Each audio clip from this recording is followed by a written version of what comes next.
Hello, everyone. I'm Candid Frank live on Candid Frank Stanisci of Candid Frank Live. After all these years, I finally did that.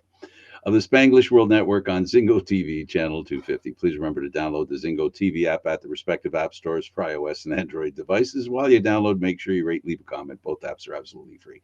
Zingo TV is available on Google Chromecast, Amazon Fire TV sticks, Roku sticks, and also on all smart TVs. 2016 forward. Now on Candid Frank Live, joining me is Aaron William Freeland and our special guest for tonight, David Morisuti. And the reason David's here is because he's all excited about the Leaf news, probably almost as excited as Aaron is. I mean, let's face it, Aaron, that's a big deal.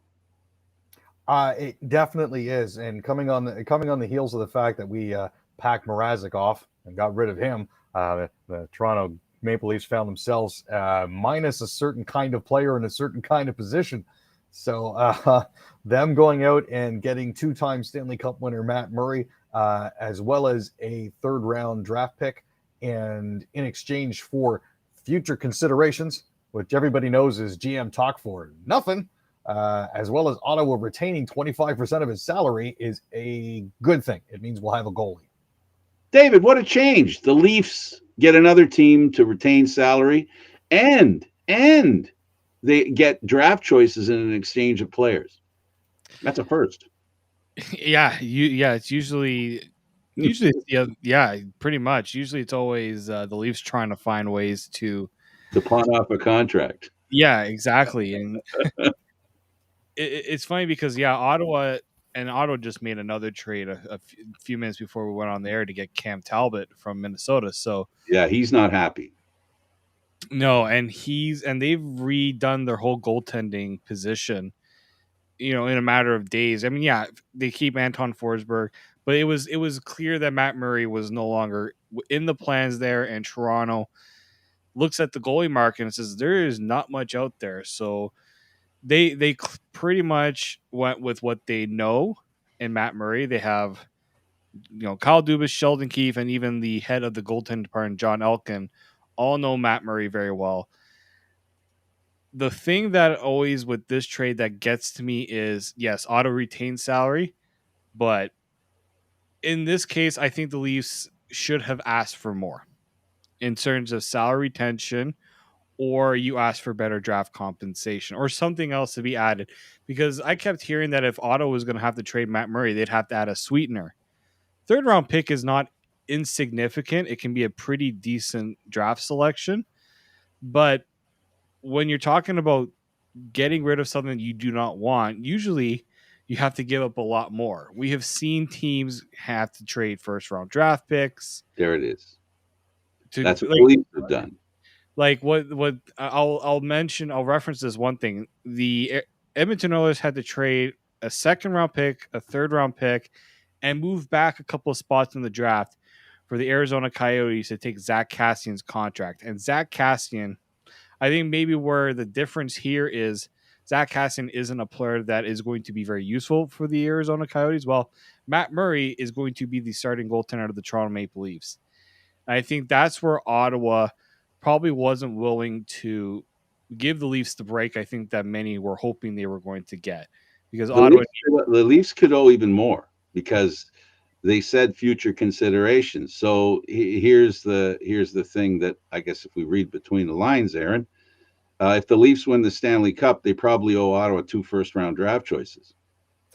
I'm thinking though, Ottawa is admittedly taking a bit of a risk by sending Murray to the Maple Leafs, because what if he gets hot? But also, based on the fact that Murray has been injury prone, he's been concussed, he's had knee issues.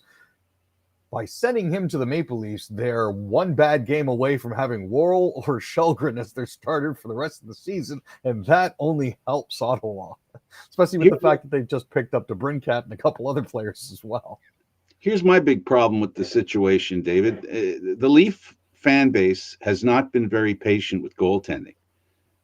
Murray's a candidate to be run out of town, just like Mrazek.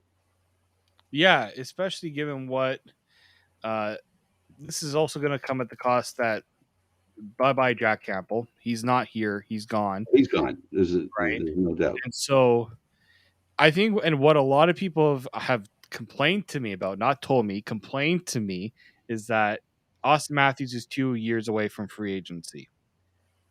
So that means you are basically taking these last 2 years of Austin Matthews on his current contract, and you're betting on Matt Murray to be the guy that can push the Leafs into that position that they haven't been able to get into all this time. And I think that's where the concern lies. But I tell people too, is just like the options between Matt Murray and everything else out there, not very great. It's like I don't see how other teams, what they have done lately. I look at what Colorado is getting in Alexander Gorgiev. I think that's a gamble. That he has never been a starting goaltender. The But he Detroit, does have a real good upside. He's looked really good. yeah, he's looked good, but he's also been stuck in a backup role for the last few Well, years. not an easy position to find himself behind the Rangers' number one goaltender. Exactly. The other thing that needs to also be mentioned, Dubas does have history with Murray, as by the way he had with Campbell. And when he had Murray in the Sioux, they were making a charge for a championship.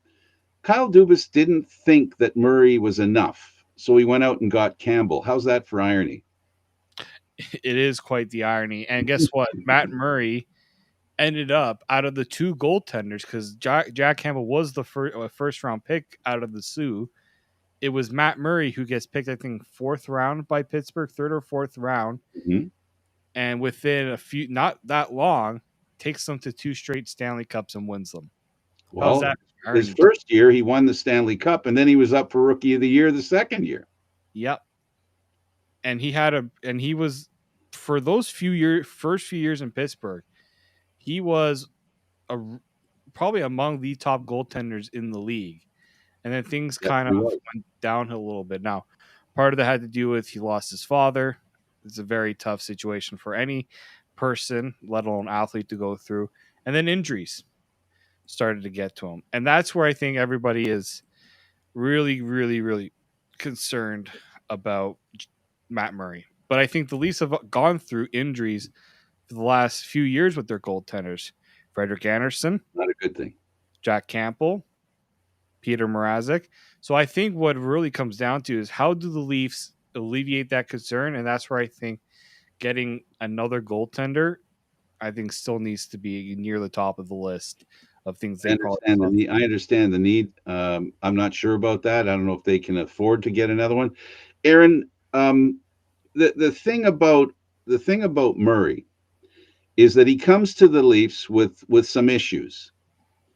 So in fairness to Dubas, as well, there's two commonalities here as far as, both Murray and Campbell.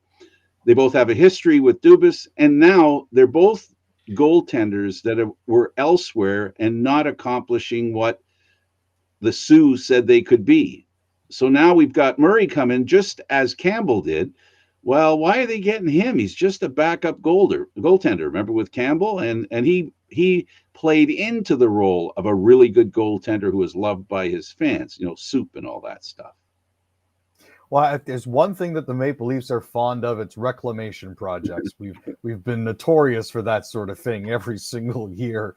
You can point to the examples of CC, Barry, and Hyman ended up with the Edmonton Oilers and going for a deep Stanley Cup run, but couldn't get anywhere in Toronto.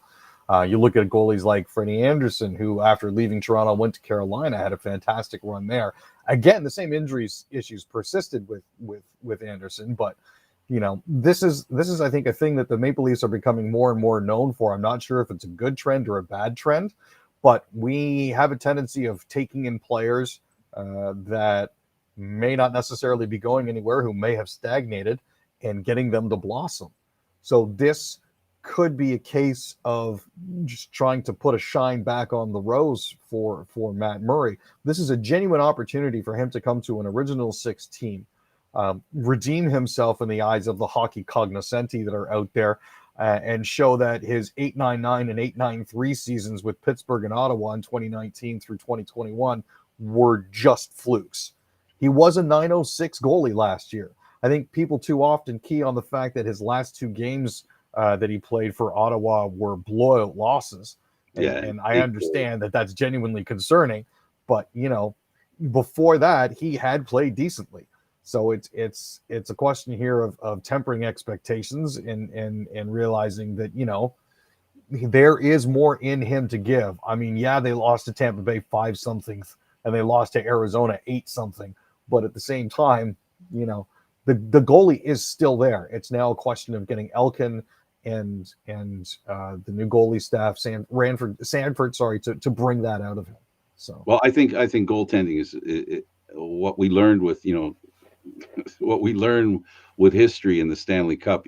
This copy syndrome that NHL teams have. Darcy Kemper was not really an outstanding goaltender in the playoffs. You don't put him in the same category as you put some of the other goaltenders that were in the playoffs. And David, I got to tell you, when it comes to playing in goal for the Toronto Maple Leafs, the Mrazek thing was a bit of a problem, and we heard quotes from Gibson, who wants to leave where he is, and said, "No way, Toronto. I'm not going there. Don't send me there. Forget it, forget it, forget it." And that's the other issue that one has to keep in mind, and Leaf fans should keep that in mind.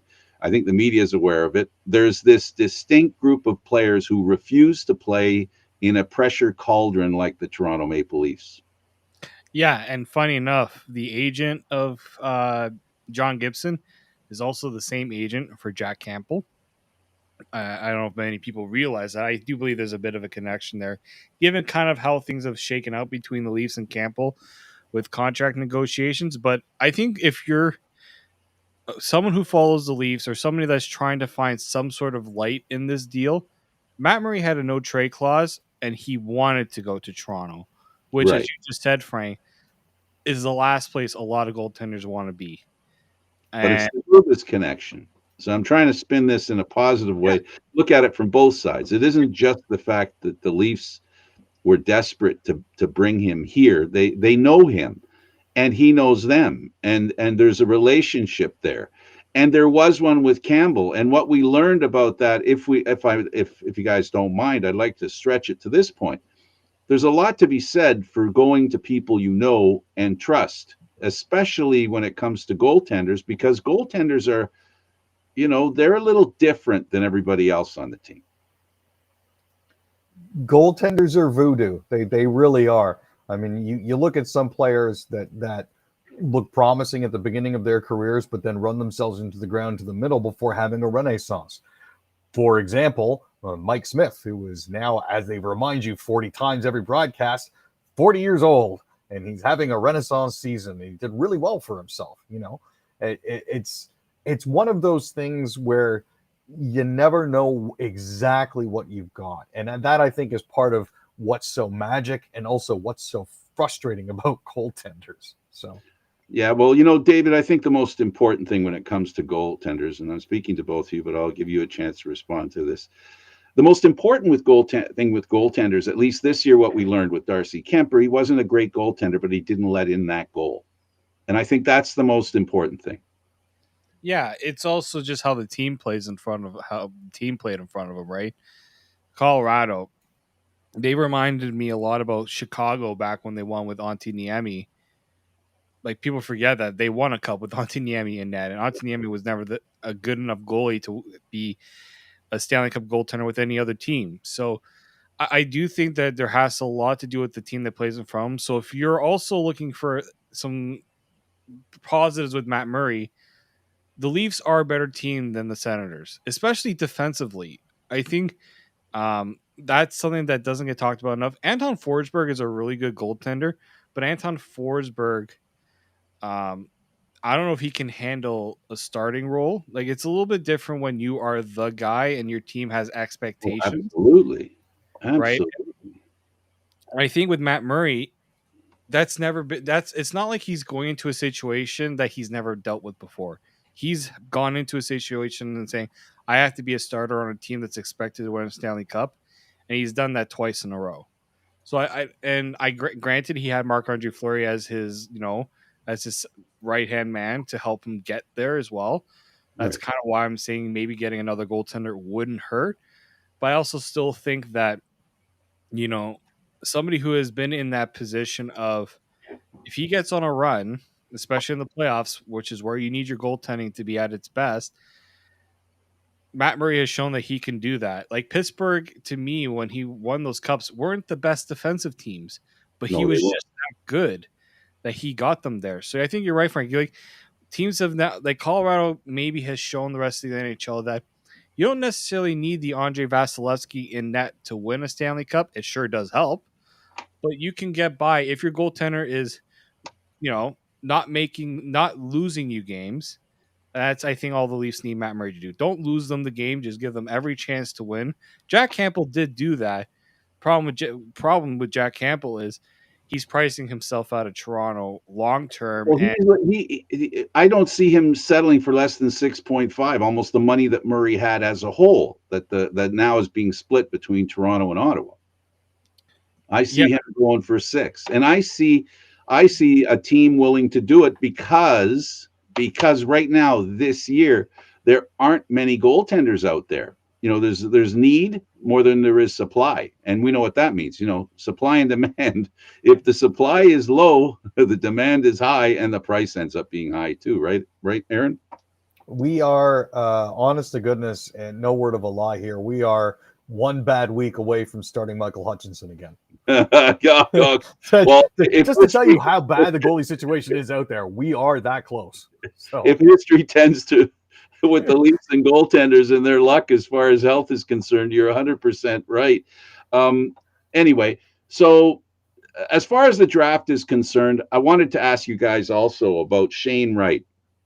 There's some feeling, and it's supported by the reaction that the Montreal Canadiens had, where Shane Wright was, pun intended, the outright guy to be drafted first overall. He was on everybody's list to begin with before the draft, and then the bottom dropped out.